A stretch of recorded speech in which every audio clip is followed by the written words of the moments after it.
this is why you feel like a man without a party, because your team feels like you do on the Trump stuff. They hate Trump, but they're not with you when it comes to your anti-wokeism. So where does that leave you? Who do you go out to dinner with?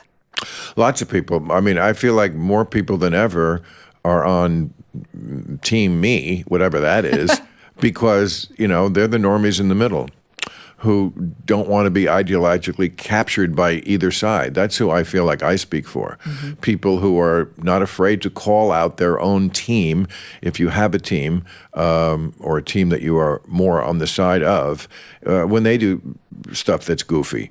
And I think they appreciate it a lot. Yeah. I mean, I notice in my stand-up shows, the audience is kind of half and half, and the liberals will laugh at woke nonsense, and the conservatives will laugh at Trump jokes. Most people in this country, I think, understand that there are deep defects on both sides. Yeah. And they just want the extremists who seem to have the megaphone on either side to go away or stop being so powerful. Everybody is like, why can't we just be, common sense? And why can't we just, be the people in the middle? But at the end of the day, no one sort of stands up for that, because it's just so easier to pander to the people who are a team, because those are the people who wind up scaring the other people. I mean, certainly on the left that happens. I've said it many times. The problem with wokeness is nobody ever gets canceled for being too woke. That's how you wind up with men can get pregnant. Yeah. Because you can say the most ridiculous thing, and because no one wants to be the one who's called out on Twitter, they'll be like, "Oh, sure, men pregnant." Sure. I've always said that. I saw a dude who was glowing today. It's just so ridiculous what you can get away with saying, and just the intimidation factor, and certainly on the right that happens too. So you don't seem like someone who's ever felt that. Have you managed to escape ever afraid of blowback from your own side? Well, I mean, come on, I've been on 31 years. It comes with the territory every week. When people say to me on Saturday, "How'd the show go last night?" I'd say, if I'm not canceled today, it went great. I mean, they're always looking to take you down, and the knives are always out.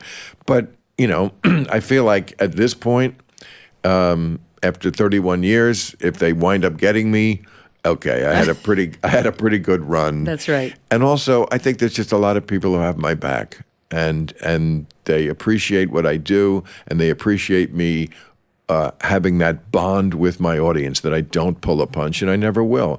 And it's made me, lose some audience. That's true. I say it in the introduction to the book. I say, I have lost some people, and I don't miss them. Those are the more woke people who think I'm somehow betrayed them, and I didn't. One reason I wrote this book was by going through all the old editorials over the whole span of the show. I wanted to see, have I changed? Or has my politics changed? And I really think it's not mostly me.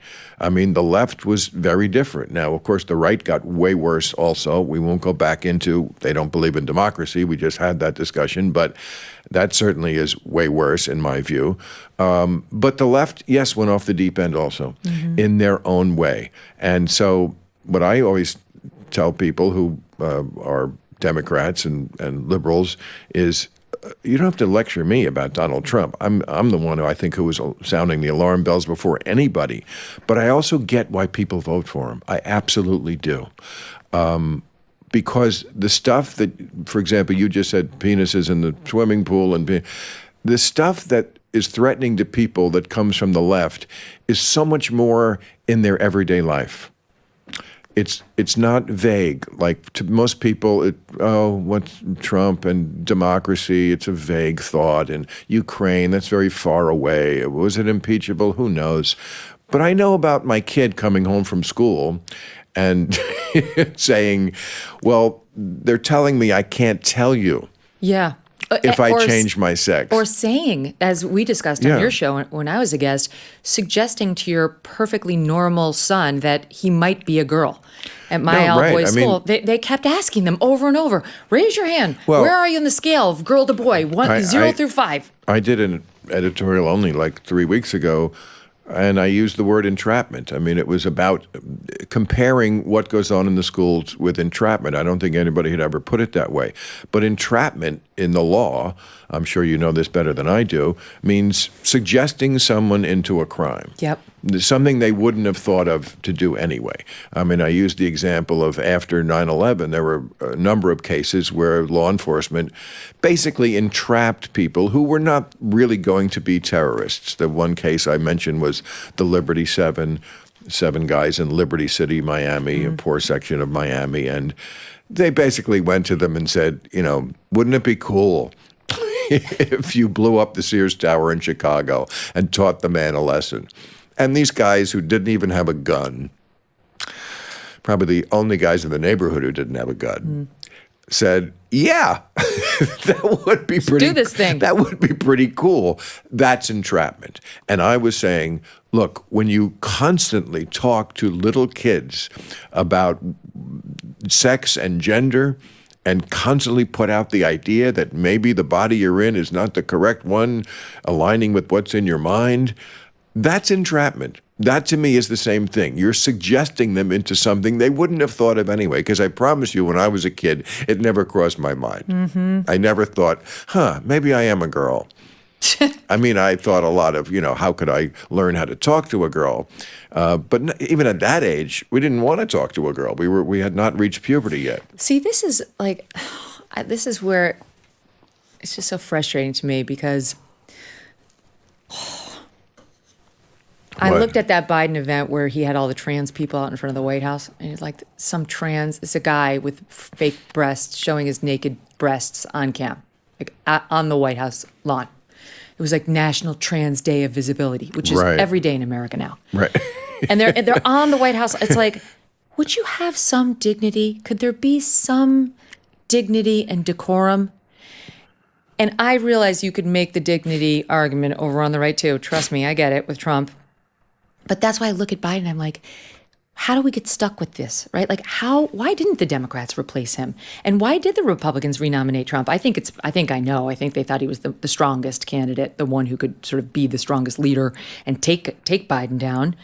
But I look at Biden and I feel like the Democrats really could have made a switcheroo. I know he didn't want to give it up, but they could have made a switcheroo. I mean, my first show back after the strike ended, which was last September, the first editorial I did was called Ruth Bader Biden.